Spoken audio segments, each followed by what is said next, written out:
Frankenstein, Chapter 4. Deep in the forest was a cave. There my monster lay on a bed of leaves. He could do little for himself, and there was no one to help him. But he was very strong, and he began to get better.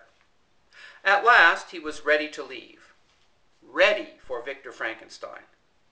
He had no idea where to find me, but that did not matter.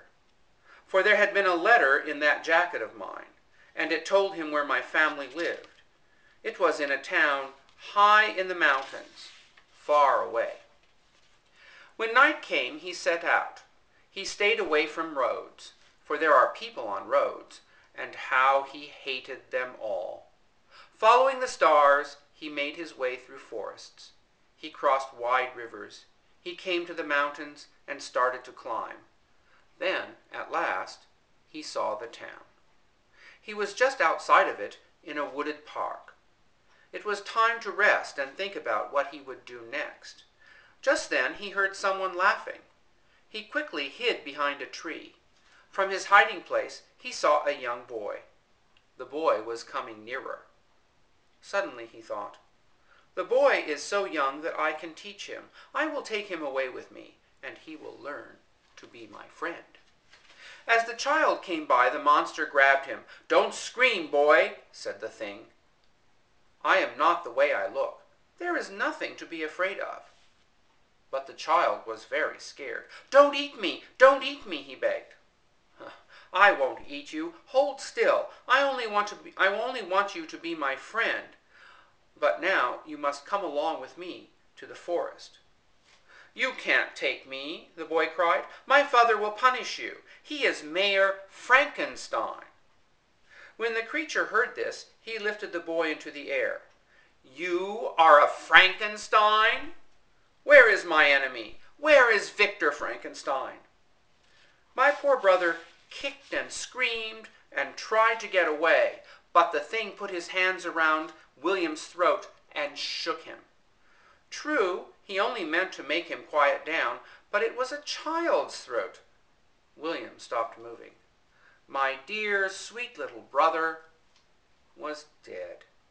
At first the monster thought, "Oh, what have I done?" But then he was glad. He laughed and shouted, "This is how I shall punish my enemy." He shook his big fists at the sky and screamed, "I have just begun." Around my brother's neck was a little chain. There was a picture of a woman hanging from it. The monster looked closely at it. The face was lovely, and it made him think of Agatha. He took it from the dead child and left. A little farther on, the monster came upon a farmer's barn. "I can hide here," he thought. Opening the door, he went inside. But the barn was not empty. A young woman lay sleeping on a pile of straw. Silently, he went closer to look at her. She too had a lovely face, a face like Agatha's.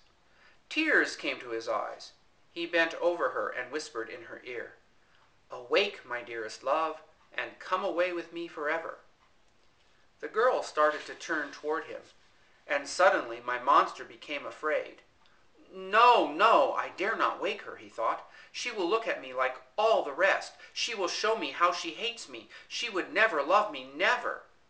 Then the monster grew very angry, and he decided to punish her. He took the picture and hid it among the sleeping girl's clothes. "The police will find this," he told himself. "They will think that it was she who killed the little boy.